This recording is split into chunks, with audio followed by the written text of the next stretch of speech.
Arga huni daawwattootaa fi dhaggeeffattoota keenya nagaan keenya kabajaa fi jaalala bakka jirtan maratti isin qaqqabu jecha oduuwwan wayitaawoo yeroo kanaaf qopheeffanneen isinitti himaa dursa oduu ijoo.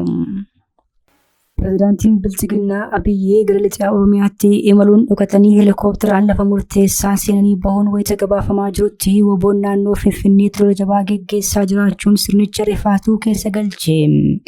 Bilchiginnaan yaaddoo waraanaa irraa kan ka'e waan qabee gadhiisu wayita wallaalee jirutti irree fi gaachanni saba Oromoo Finfinnee irraa fageenya kiiloomeetira 35 irratti kan argamtu muloo to'achuun gabaafame.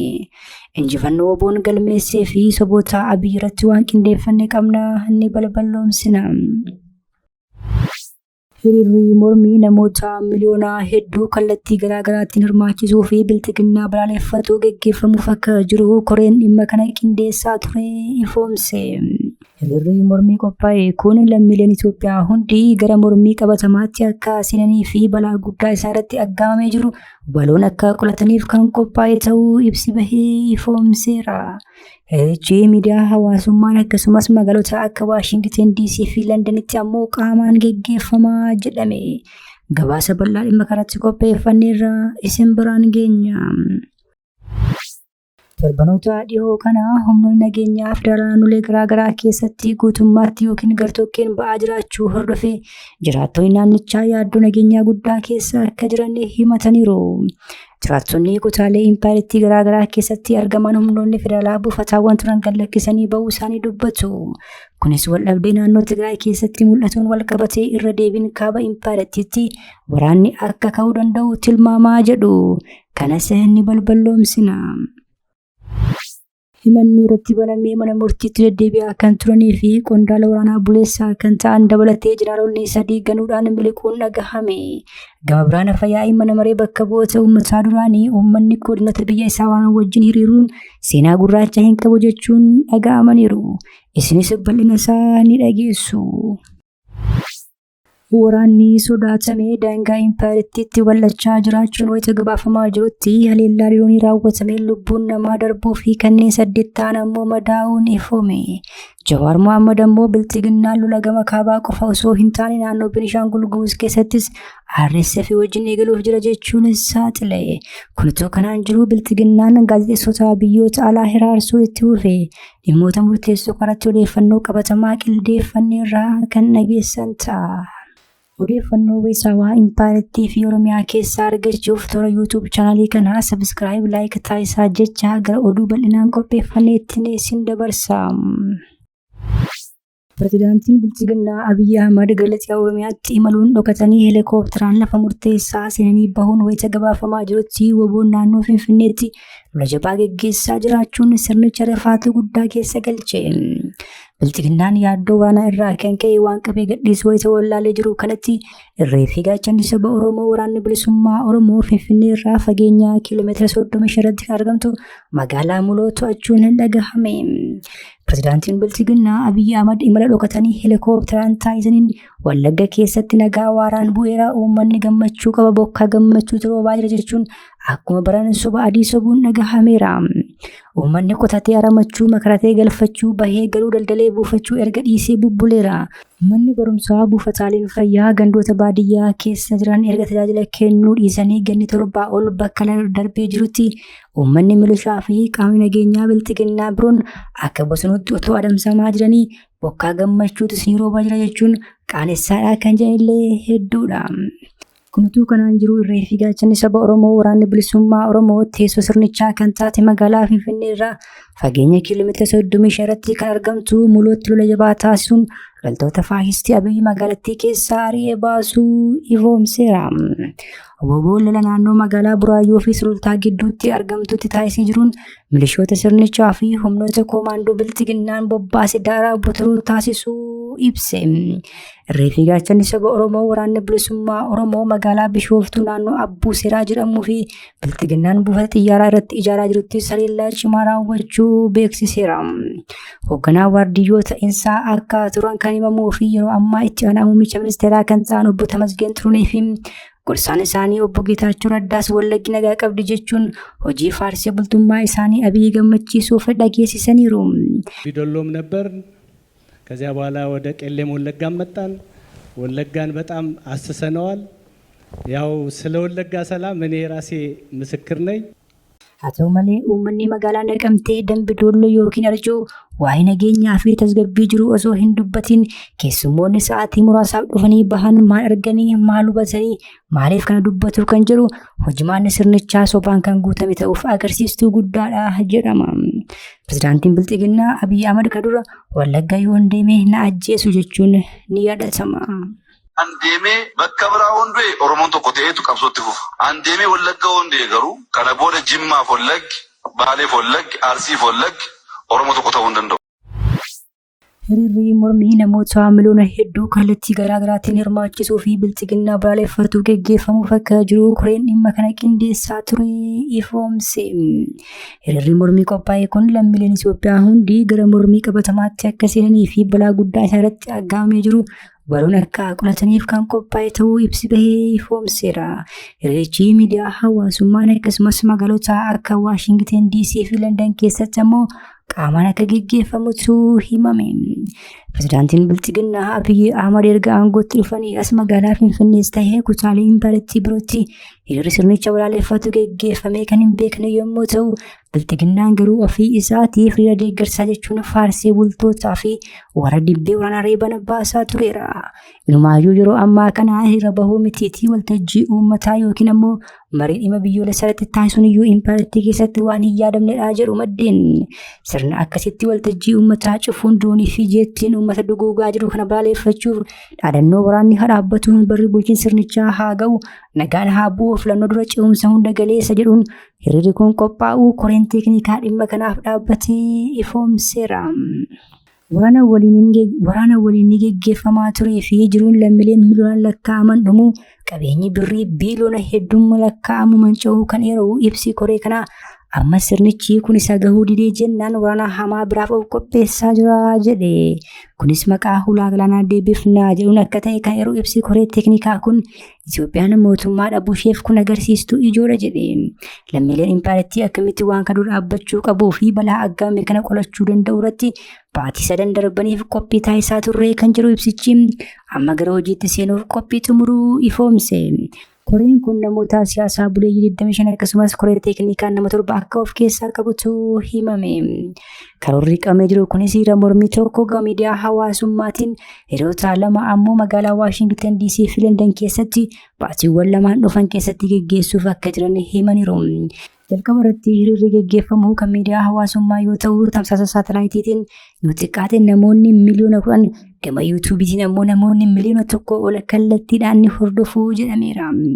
Hiriironni magaalaa Waashingten DC fi London keessatti qophaa'aa jiran hiriirota kanaan dura irraa adda akka ta'anii fi lammiileen impaayirtii marti garaagarummaa siyaasaa amantaa fi sabummaa malee waloon kan irratti hirmaatanii fi sirnicha balaaleffatan akka ta'e ibsa bahirraa hubachuun danda'ameera.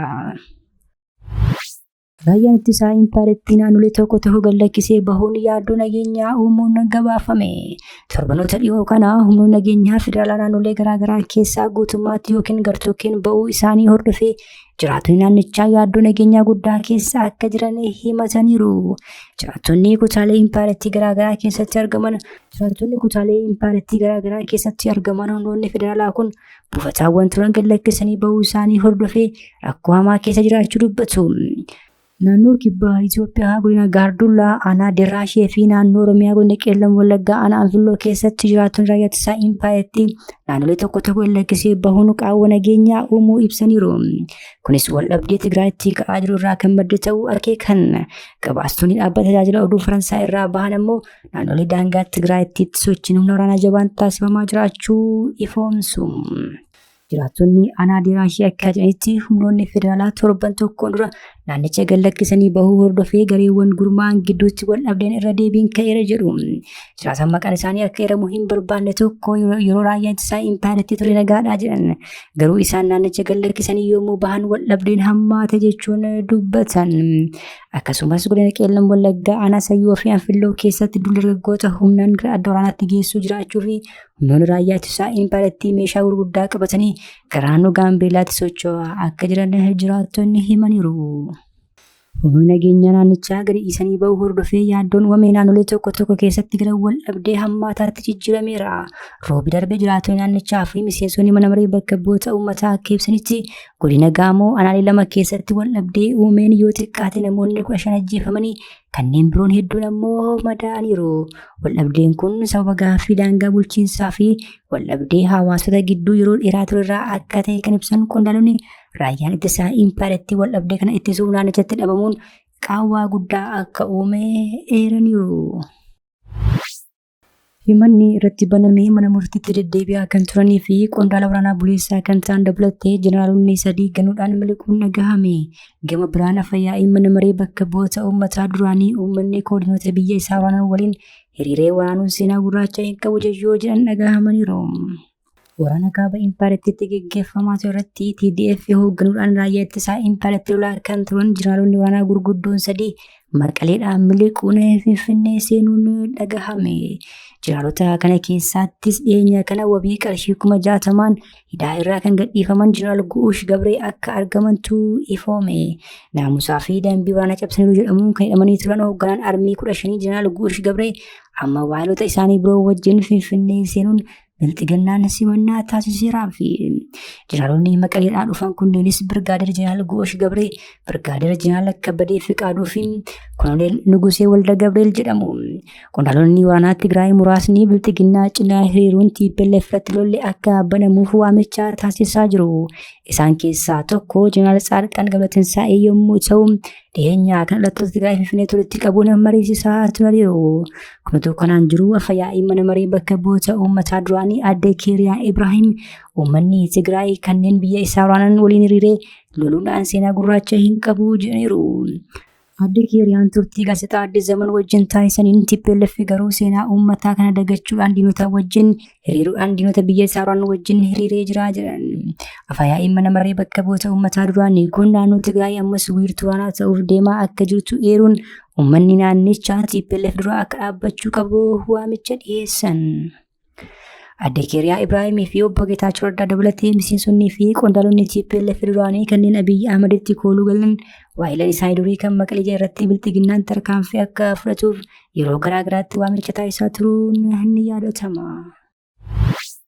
Waraanni sodaatamee daangaa impaayirtiitti babal'achaa jiraachuun wayita gabaafamaa jirutti haleellaa diroonii raawwatameen lubbuun nama darbuu fi kanneen 8 ta'an ammoo madaa'uun ifoome.